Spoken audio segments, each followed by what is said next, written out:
Entre hombres de acción, por Rudyard Kipling.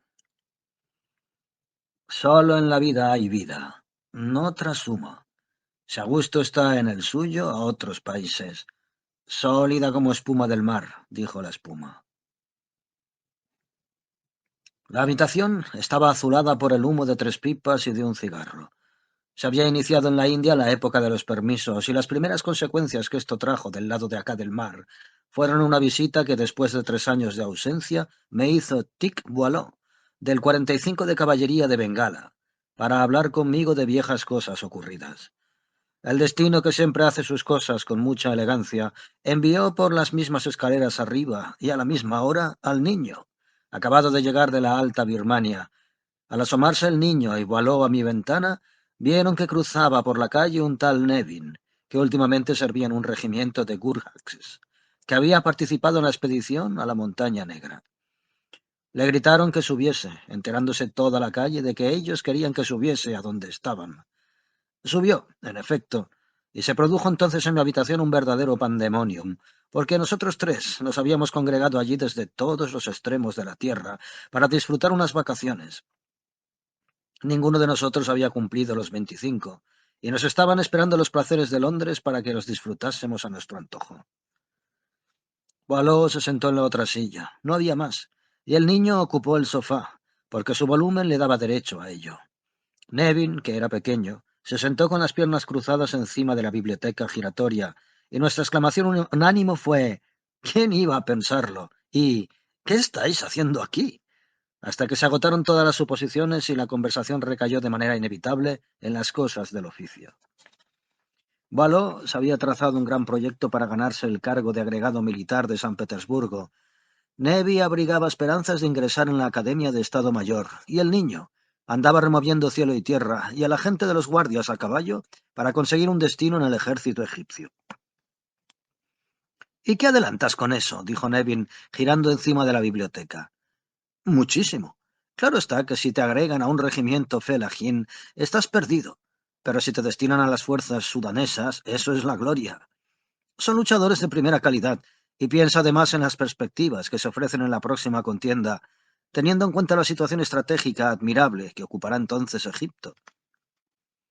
Eso fue como aplicar una cerilla a un polvorín. Todos nosotros nos pusimos a explicar el problema del Asia Central como si lo dominásemos perfectamente, y lanzamos cuerpos de ejército desde Helmund hasta Cachemira con una temeridad que ni los mismos rusos serían capaces de superar. Cada uno de los muchachos se fabricó su guerra a su propio gusto, y una vez decididos los detalles de la trifulca mundial, matamos a todos nuestros oficiales de mayor antigüedad, nos reservamos cada cual el mando de una división, y casi hacemos pedazos el Atlas tratando de explicar nuestras teorías. Boileau no pudo menos que alzar su voz por encima del griterío, y exclamó en un tono que llevó el convencimiento hasta muy hondo por las escaleras abajo: «Sea como sea, en la próxima se armará un verdadero infierno». Sin que nadie reparase en él, apareció por entre la humareda Guillermo el silencioso y dijo: «Un caballero desea verle, señor». Desapareció Guillermo y apareció en el lugar suyo nada menos que el señor Eustace Cleaver. Guillermo habría sido capaz de hacer pasar al interior de la habitación con idéntica falta de respeto a los allí presentes al mismísimo dragón de Wantley. Usted perdone, ignoraba que tuviese visitas. Yo... No parecía decoroso consentir que el señor Cleaver se retirase, porque se trataba de un gran hombre. Los muchachos se quedaron donde estaban, porque cualquier movimiento habría traído como consecuencia el embotellamiento de mi cuartito. Se limitaron al descubrir que se trataba de un hombre de cabellos blancos, a ponerse en pie, y cuando el niño se fijó en el apellido, exclamó: «¿Es usted quien escribió un libro titulado Tal como era en el principio?».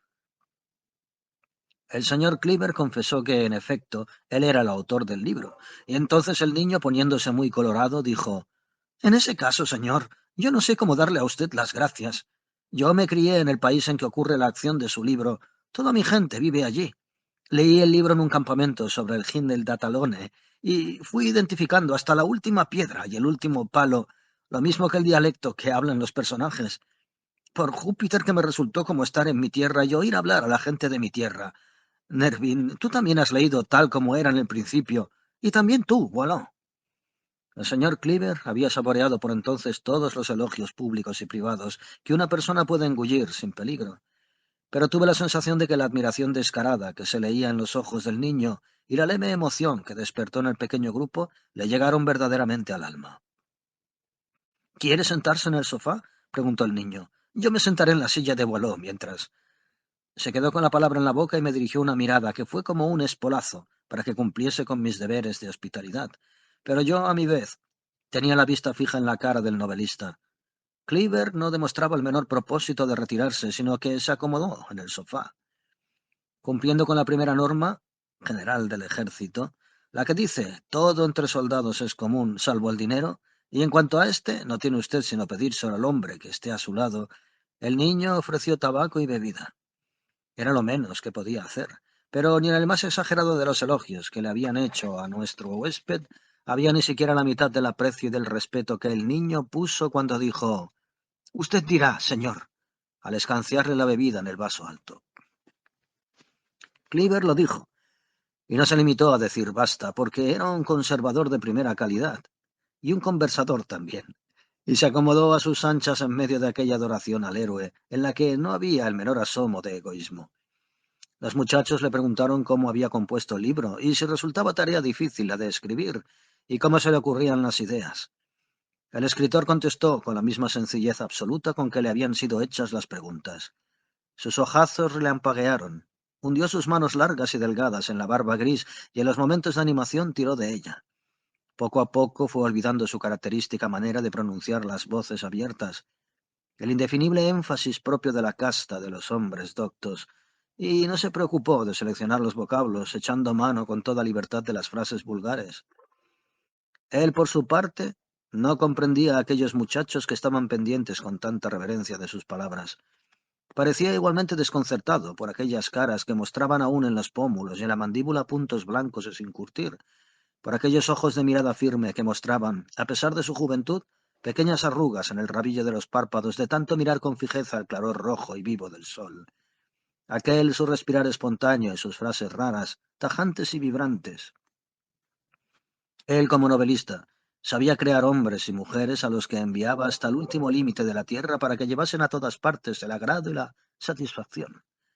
Conocía todas las sensaciones de los campos, y era capaz de interpretarlas de manera que las comprendiesen las ciudades, y conocía también los corazones de muchísimas personas de las ciudades y de las campiñas, pero en sus 40 años de vida apenas había tenido oportunidad de ponerse en contacto con esa clase de personajes a las que se llama suboficial del ejército de primera línea.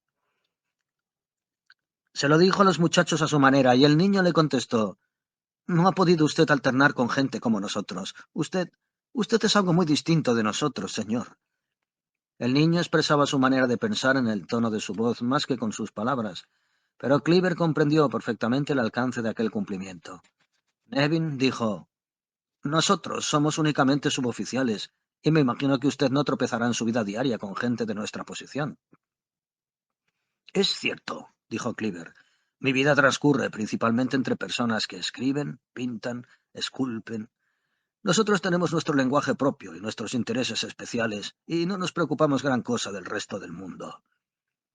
«Eso debe resultar estupendo», dijo Boileau, por decir algo.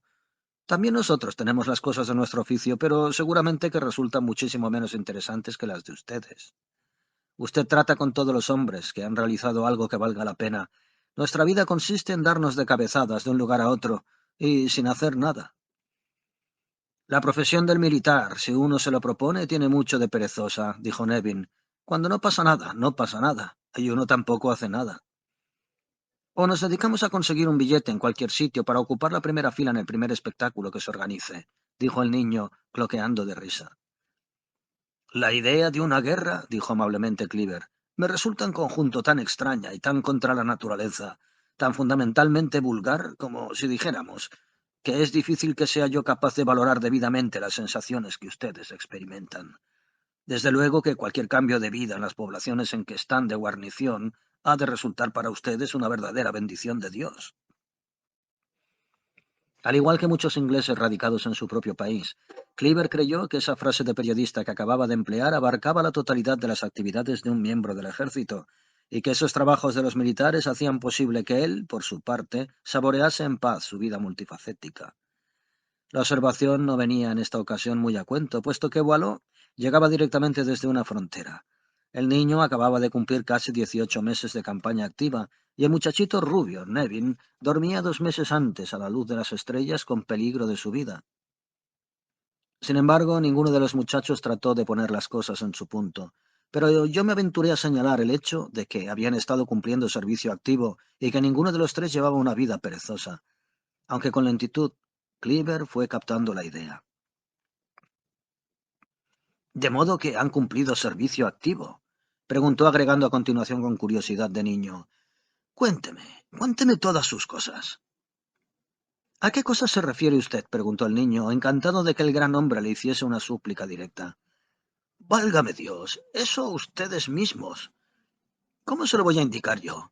En primer lugar, ¿qué años tiene usted? Cumpliré 23 el próximo julio, contestó sin titubeos el niño. Cleaver hizo la misma pregunta a los otros con la mirada. Yo 24, dijo Nervin. Y yo 22, dijo Boileau. ¿Y los tres han estado en servicio activo?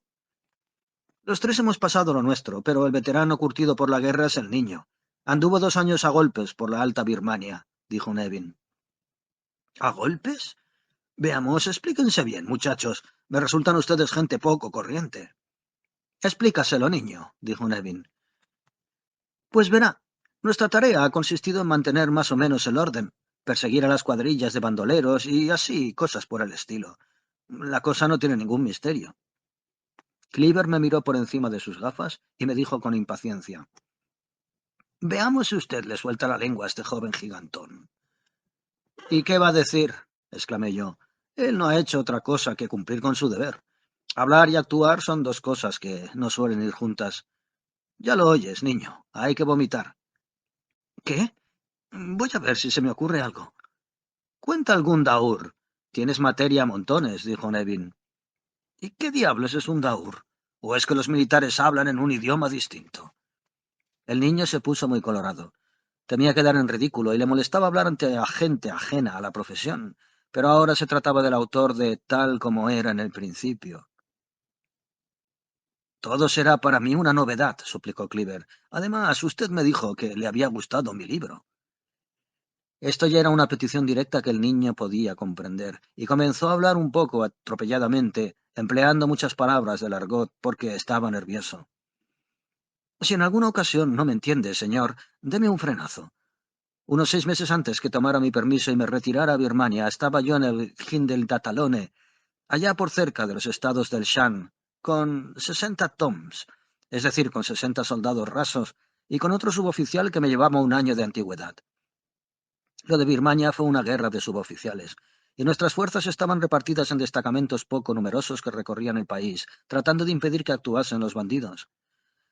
Estos, ya lo sabrá usted, se estaban dando la gran vida. Empapaban de petróleo a las mujeres para luego prenderles fuego, quemaban aldeas y crucificaban a quienes bien les parecía. Los ojos de Eustace Cleaver dibujaron un asombro todavía más profundo. No acababa de hacerse la idea de que en el mundo existiese todavía de ninguna forma el suplicio de la cruz. ¿Presenció usted alguna crucifixión?, preguntó. Claro que no. No lo habría permitido. Pero sí que he visto cadáveres de crucificados. Los bandidos solían tener el capricho de colocar sobre una balsa el cuerpo de un crucificado y dejar que las aguas lo arrastrasen río abajo, sin más finalidad que la de demostrar a todos que andaban boyantes y no se privaban de nada. Esa era la clase de gente con la que yo tenía que entendérmelas. ¿Sin compañía de nadie?, exclamó Cleaver. Este era capaz de comprender la soledad del alma, el mejor que nadie. Pero físicamente no se había alejado nunca 10 millas de otros hombres. Contaba con la de mis hombres, pero fuera de ellos se puede decir que estaba prácticamente solo. El puesto más cercano del que yo podía recibir órdenes estaba a 15 millas y nos comunicábamos con el mismo por el heliógrafo, y ellos se valían del mismo recurso para comunicarnos sus órdenes. Demasiadas órdenes. ¿De quién dependíais?, dijo Boileau. De Bounderby, el comandante. Del Puca de Bounderby, que tenía más de Bounderby que de Puca. Marchó hacia las montañas por la ruta de Bamo. Cayó muerto el año pasado, a tiros o a cuchilladas, agregó el niño. ¿A qué vienen estas palabras extrañas y esos paréntesis? me preguntó Cleaver. Son noticias profesionales para los interlocutores. Algo así a como hablaban los pilotos de los barrios del Mississippi, le dije. Es que no estaba conforme con la manera de ser del tal comandante que murió de muerte violenta. Sigue, niño. Demasiadas órdenes. No había modo de sacar a los Tommies para un daur. Para una expedición que iba a durar 2 días sin que le soltasen a uno los perros por no haber pedido autorización. En cuanto venía un hombre a traerme la noticia de que había una cuadrilla escondida en tal o cual sitio, yo echaba mano de 30 hombres y de algunos víveres, y me largaba en su busca, mientras el otro oficial se quedaba dogo en el campamento. —Perdone, ¿cómo dijo que se quedaba? —preguntó Cleaver. —Dogo, achantadito, tranquilo, con los otros 30 hombres. Cuando yo regresaba, salía él con sus 30 y se pasaba a su vez un par de días en grande. —¿Quién era él? —preguntó Baló. —Carter Dicey, de Aurungabadis. Buen muchacho, pero demasiado zuberdusti, y que estaba a Bocar 4 días, a de cada 7. También él la diñó. Y no me interrumpas. Cleaver me miró con desconsuelo, y yo me apresuré a hacerle la traducción. El otro suboficial procedía de un regimiento indígena y era demasiado soberbio en su trato. Le acometían los accesos de fiebre del país, y ha muerto ya. Sigue, niño. Al cabo de un tiempo tuvimos jaleos por si sacábamos o no a nuestra gente al campo por insignificancias, y en vista de ello yo metía en el calabozo a mi telegrafista para que no pudiera recibir los mensajes que nos transmitían por el heliógrafo. Acto seguido salía al campo con mi gente y dejaba redactado en parte que tenía que transmitir 1 hora después que yo me hubiese largado, y que venía a decir más o menos: «Recibidas confidencias importantes, salgo dentro de 1 hora, a menos de orden en contrario». Si me daban esa orden en contrario, la cosa no tenía importancia, porque cuando regresaba al campamento juraba que en el puesto de mando estaban equivocados de hora. Los Tommies gozaban en grande con esa treta, y, verá usted, había un soldado que era el romancero del destacamento y que componía un romance con cualquier cosa que ocurría. —¿En qué clase de versos? —preguntó Cleaver. —Unos versos estupendos que luego cantaban los soldados. Recuerdo unos versos con estribillo que cantábamos a coro, y resultaba más o menos una cosa como esta. El niño rompió a cantar en auténtico estilo cuartelero. Había en Birmania un rey que quiso hacer el buey, reunió en son de guerra 1000 hijos de una perra, sin pensar, sin pensar, sin pensar. ¡Uy! Que del otro lado del mar vendría nuestro ejército pegando a Mandalay. —¡Estupendo! —exclamó Cleaver. —Imposible mayor expresividad. A mí no se me ocurrió jamás que pudiera haber bardos de regimiento. Claro está que tenía que haberlos. El nuestro gozaba de una popularidad fantástica —dijo el niño. En cuanto alguien del regimiento hacía algo que salía de lo corriente, ya lo estaba poniendo en verso. Era todo un romancero. En cuanto le dábamos lo suyo a un a un jefe de cuadrilla de bandoleros, ya estaba nuestro bardo haciéndole una elegía. —¿Y qué era lo que ustedes le daban como suyo? —dijo Cleaver. —Una tontería. 4 tiros y no se había rendido. —¿Ustedes? Pero ¿es que ustedes han matado a tiros a alguien? Se oyó un glogloteo ahogado de los 3 muchachos, y entonces el preguntón empezó a comprender que algo había en la vida que él no había experimentado. Él, que pesaba las almas de los hombres en una balanza, y que esa experiencia la habían realizado en cambio 3 mozos muy jóvenes y de aspecto simpático. Se volvió hacia Nevin, que había vuelto a encaramarse en la biblioteca giratoria y estaba sentado con los pies cruzados. —¿Usted también? —Quizás sí —contestó Nevin con dulzura—. Fue en la Montaña Negra. Aquel hombre lanzaba desde lo alto grandes piedras que bajaban rodando y que estropeaban la formación de mi media compañía. Le pedí el rifle a uno de mis hombres y al segundo disparo lo tumbé. ¡Santo Dios! ¿Y qué sensación experimentó luego? Me entró sed y ganas de fumar.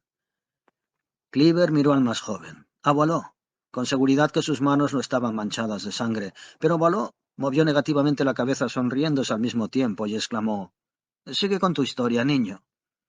—¿Y usted también? —preguntó Cleaver. —Me imagino que sí. Era una situación de me matas tú o te mato yo, y lo maté. ¿Podía hacer otra cosa, señor? A Cleaver se le notó que quería hacer muchas preguntas, pero el niño se anticipó a las preguntas y se metió de lleno en su relato. Acabaron calificándonos de mozalbetes indisciplinados, y se nos prohibió rigurosamente que sacáramos a los Tommies si no era con órdenes expresas. A mí no me pesó, porque el soldado raso es una clase de individuo demasiado exigente. Quiere vivir en campaña, con todas las comodidades del cuartel. Yo vivía de gallinas y maíz cocidos, pero mis soldados exigían su libra de carne fresca, su media onza de esto y sus 2 onzas de lo otro, y me fastidiaban pidiéndome tabaco curado en cuanto pasábamos 4 días en la selva. Yo les decía, puedo proporcionaros tabaco de Birmania, pero no voy a sacar una cantina de la manga. Pero ellos no se daban a razones, sino que querían gozar de todas las cosas buenas de cada estación. Malditos sean. ¿De modo que usted no tenía apoyo cuando se las entendía con aquellos hombres? Preguntó Cleaver, haciéndose pantalla con la palma de la mano para mirar al niño. Se le estaban ocurriendo ideas nuevas que parecían desconcertarle. Estaba sin más compañía que los mosquitos, que tenían casi el tamaño de los hombres. Cuando me obligaron a permanecer dogo, empecé a buscarme alguna actividad y me hice gran amigo de un individuo de la policía que se llamaba Hicksy, el hombre mejor que pisó jamás este mundo. Sí, señor. De lo mejor de lo mejor. Cleaver movió la cabeza como aplaudiendo. Hicks y yo éramos tan íntimos como dos ladrones. Él disponía de algunos hombres de la policía montada de Birmania, individuos duros, armados de espada y carabina. Cabalgaban en vigorosos caballitos birmanos, enjaezados con estribos de cuerda, sillas de montar de paño rojo y cabezadas de cuerda roja de campana. Hicksy, cuando yo se lo pedía, me prestaba 6 u 8 de sus hombres. Eran unos diablillos agresivos y tan vivos como la mostaza, pero se iban de la lengua con sus mujeres, y todos mis planes pasaban a ser del dominio público. Pero eso me enseñó a darles previamente órdenes falsas, saliendo con mis hombres en una dirección distinta por la mañana. De esa manera, sorprendíamos a los sencillos bandidos antes de que se desayunasen y les hacíamos enfermar gravemente. El país de Clinedatalone es algo terrible. Todo él son selvas de bambúes cruzadas por senderos serpenteantes de 4 pies de anchura. Los bandidos se lo sabían de memoria y descargaban sus armas contra nosotros a la vuelta de cualquier recodo, pero los policías montados se conocían los senderos tan bien como los bandidos y nos acercábamos furtivamente acorralándolos. En cuanto nos emparejábamos con ellos, los de a caballo llevábamos ventaja a los de a pie. En cosa de un mes pacificamos el país en 10 millas a la redonda. Un buen día, Hicksy, el funcionario civil y yo hicimos prisionero al Bo Nagui. Fue divertidísimo. Creo que ya voy empezando a comprender algo, dijo Cleaver. Usted disfrutaba gobernando y peleando, ¿no es eso? Algo de eso. No hay cosa que pueda compararse con una pequeña expedición que sale bien. Es decir, cuando los planes que usted hizo encajan perfectamente y lo que usted previó resulta tic, exacto, dogo, y todo el plan sub-cheese, o lo que es lo mismo, cuando todo funciona igual que una operación aritmética en el tablero. Hicksy había recibido informes exactos acerca de aquel Bo. Después de incendiar aldeas, asesinar gente a diestra y siniestra y cortar el camino a los convoyes del gobierno, etc., se había agazapado en una aldea que distaba sus 15 millas mientras reunía una cuadrilla nueva. Éramos, pues, menos de 30 policías montados para cazarlo, antes de que iniciase el saqueo de las aldeas que acabábamos de asentar. En el último instante se le ocurrió al funcionario civil de aquella zona nuestra del mundo que le gustaría tomar parte en la función. ¿Quién era el tal?, preguntó Nevin. Dennis tenía de nombre, dijo el niño con cautela, y dejémoslo ahí, porque hoy vale mucho más que entonces. ¿Y qué años tenía el funcionario civil?, preguntó Cleaver. La situación se va desarrollando por sí misma. Unos 26, y era inteligentísimo. Sabía infinidad de cosas, pero creo que no estaba aún bastante capacitado para dedicarse a la caza del bandido. Salimos de noche hacia la aldea del Bo Nagui, y llegamos a ella poco después del amanecer sin despertar alarma alguna. Dennis venía armado hasta los dientes, 2 revólveres, una carabina y toda clase de otras armas. Estaba yo hablando con Hicksy respecto a cómo había que distribuir a los hombres, y Dennis metió de improviso su caballo entre nosotros y dijo, «¿Qué me corresponde hacer a mí? ¿Qué me corresponde hacer a mí? Decidme qué he de hacer, compañeros». No le hicimos mucho caso, pero su caballejo intentó morderme en la pierna y le dije, «Apártate un poco, viejo, mientras concertamos el plan de ataque». Pero él siguió entre nosotros y nos decía, mientras jugueteaba nervioso con las riendas y los revólveres, válgame Dios, ¿qué os parece que debería hacer yo? La verdad es que el hombre estaba poseído de un miedo mortal y que le castañeteaban los dientes. Yo simpatizo con el funcionario civil, dijo Cleaver. Prosiga, mi joven Clive. Lo más gracioso de todo era que su cargo le daba rango superior al nuestro. Hicksy lo examinó detenidamente y le dijo que se agregase a mi grupo. Fue una ruindad de Hicksy decirle tal cosa. El hombre siguió pegándose a nosotros y estorbándonos en lugar de pedir que le diésemos algunos nombres y ocupar la posición que le correspondía. Yo acabé irritándome, y en ese instante las carabinas del grupo que había rodeado la aldea por el otro lado empezaron a lanzar plomo. Entonces le dije, por amor de Dios, estése quieto y siéntese donde está ahora, y si ve que alguien sale corriendo de la aldea, dispare sobre él. Estaba yo seguro de que era incapaz de hacer blanco en un almiar a 1 yarda de distancia. Entonces salté con mis hombres como pude por encima de la cerca del jardín, de las empalizadas, quiero decir, y empezó la función. Hicksy había descubierto al Bo en su cama debajo de un mosquitero y pegó un salto volador cayéndole encima. —¿Un salto volador? —dijo Cleaver. —¿Es también un término guerrero? —Sí —dijo el niño, que se había entusiasmado—.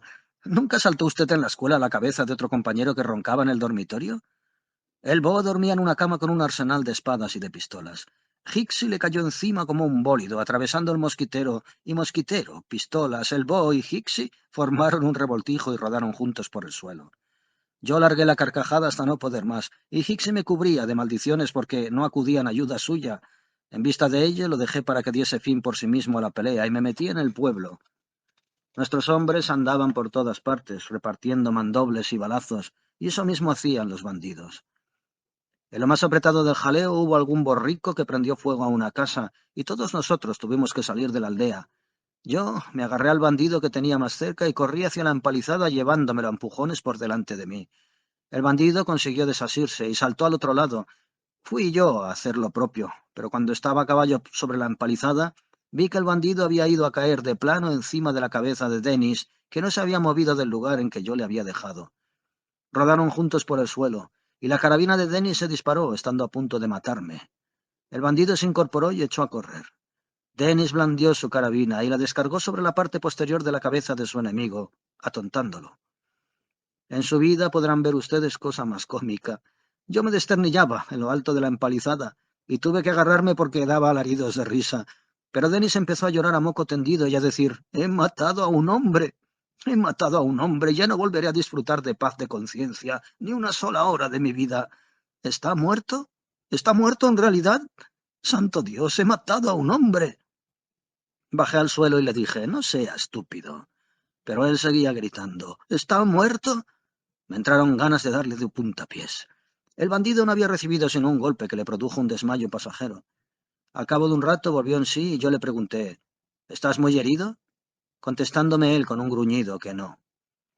Tenía el pecho lleno de cortes que se produjo al trepar por encima de la empalizada y me dijo, «Esto no es cosa de la carabina del hombre blanco. Me produje yo los cortes y derribé por el suelo al hombre blanco». Esta manera jactanciosa de hablar es propia de un birmano, ¿no es cierto? Pero Dennis no se consolaba a ningún precio y seguía diciendo, «Véndele las heridas, porque de otro modo se desangrará y morirá. Si se desangra, morirá». «Véndelo usted mismo, si tanto le preocupa», le dije. Y él me contestó, «Yo no puedo tocarlo, pero aquí tiene usted mi camisa». Se quitó la camisa y volvió a colocarse los tirantes del pantalón sobre los hombros desnudos. Yo rasgué la camisa y vendé al bandido con la habilidad propia de un profesional. El bandido miraba sonriente a Dennis mientras yo hacía la cura. El morral de Dennis estaba en el suelo, atiborrado de bocadillos hasta los bordes. «Vaya un cerdo hambriento».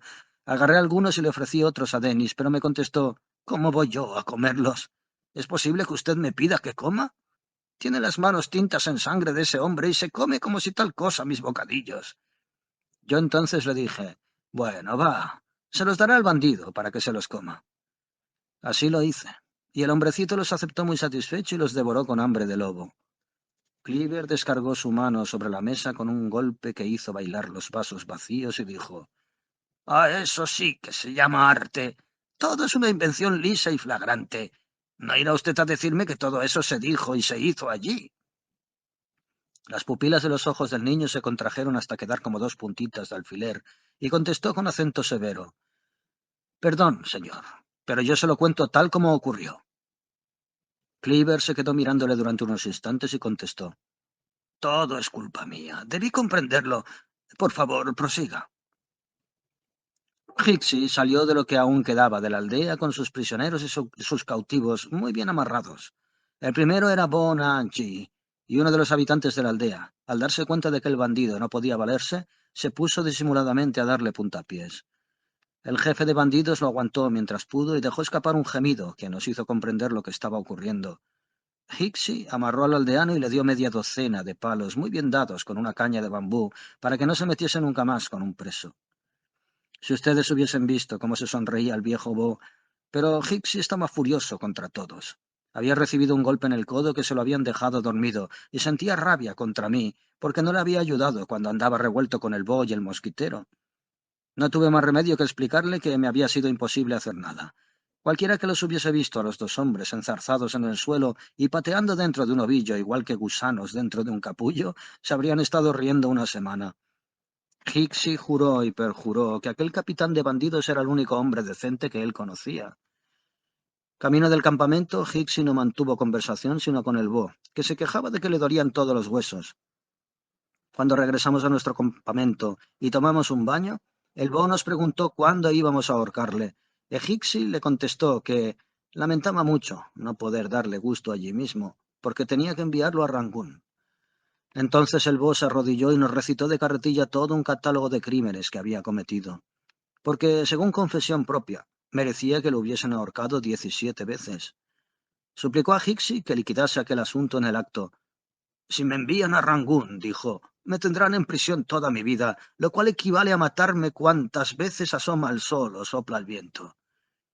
Pero no tuvimos más remedio que enviarlo a Rangún, donde, como es natural, lo tuvieron olvidado mucho tiempo, y por fin lo condenaron a trabajos forzados durante toda su vida. Cuando yo estuve en Rangún, marché a la cárcel, que había contribuido mucho a llenar, como ustedes saben, y me encontré allí al viejo Bo que me conoció en el acto. Empezó pidiéndome que le proporcionase opio, y yo traté de conseguírselo, pero eso iba contra las reglas. Luego me pidió que consiguiese que conmutasen su condena por la de muerte, porque le horrorizaba la perspectiva de ser enviado a las Andamans. Tampoco pude lograrlo, pero me esforcé en darle ánimos. Le conté cómo marchaban las cosas por su región, y lo último que me dijo fue: «Presente usted mis respetos al hombre blanco y voluminoso que me saltó encima. Si yo hubiese estado despierto, lo habría matado». Se lo escribí a Hixie por el primer correo, y ahí acaba la cosa. Me temo, señor, que le he hecho aguantar una lata horrorosa. Cleaver estuvo largo rato sin decir nada. El niño parecía sentirse incómodo, temiendo que, llevado del entusiasmo, hubiese hecho perder su tiempo al novelista con el inútil relato de anécdotas insignificantes. Pero Cleaver dijo finalmente: «Ahora sí que lo comprendo todavía menos. ¿Cómo es posible que usted haya visto y llevado a cabo todas estas acciones antes de salirle la muela del juicio?»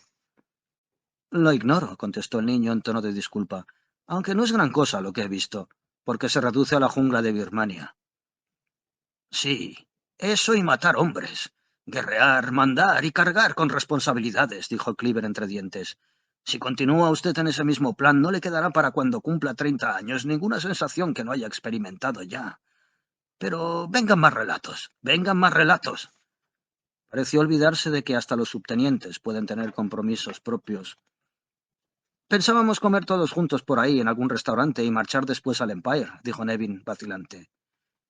No le agradaba la idea de invitar a Cleaver a que nos acompañase, porque se corría el peligro de que tomase la invitación por un descaro.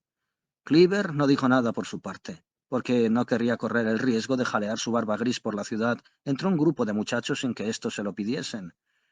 Boileau resolvió la pequeña dificultad disparando como un escopetazo la pregunta siguiente. «¿Por qué no viene usted con nosotros, señor?» Cleaver dejó escapar un sí, que le salió casi como un grito, y mientras le ayudábamos a enfundarse en el abrigo, siguió murmurando entre dientes: «¡Santo Dios!», de una manera que a los muchachos se les hacía incomprensible. Por último dijo: «Creo que en toda mi vida no he ido al Empire, pero bien mirado. ¿Qué es la vida? Vamos allá». Salieron a la calle con Eustace Cleaver, y yo me quedé mohino en mi casa porque ellos habían venido a visitarme, pero se habían pasado al lado de quien valía más que yo. La metieron con la máxima reverencia en un coche de alquiler. ¿No era acaso el autor de Tal como era en el principio un personaje a cuyo lado era un honor ir a todas partes? De todo cuanto me contaron, saqué la consecuencia de que había demostrado menor interés en el espectáculo que se desarrollaba en el escenario que en las conversaciones de sus acompañantes, y los jóvenes afirmaron enfáticamente que Cleaver era un hombre todo lo bueno que un hombre puede ser. Sabía dónde iba a parar un interlocutor suyo casi antes de que abriese la boca, y con todo eso era un completo desconocedor de las cosas de que todo el mundo está enterado. Tales fueron algunos de los comentarios de mis amigos. Regresaron a medianoche, anunciándome que eran unos respetabilísimos gondoleros y que el cuerpo les estaba pidiendo urgentemente ostras y cerveza fuerte. Acompañábalos todavía el eminente novelista, y si mal no recuerdo los tuteaba. De lo que estoy seguro es de que afirmó que él venía moviéndose en medio de mundos irreales y que aquellos muchachos le habían hecho ver bajo una luz nueva lo que era el imperio. Yo, que todavía estaba dolido del abandono de que había sido objeto, le contesté secamente: Gracias a Dios, poseemos dentro de nuestra patria otros 10.000 hombres tan buenos como estos. Cuando el novelista se retiró, yo le pregunté qué opinaba en general de las cosas. Él me contestó con otra cita que venía a decir que, a pesar de que el canto era un arte notablemente distinguido, yo debía estar convencido de que pocos labios sentirían el impulso de cantar si encontraban ocasiones suficientes de besar. Eso me dio a entender que Eustace Cleaver, decorador y colorista en vocablos, renegaba de su propio arte y que se despertaría arrepentido de sus palabras a la mañana siguiente.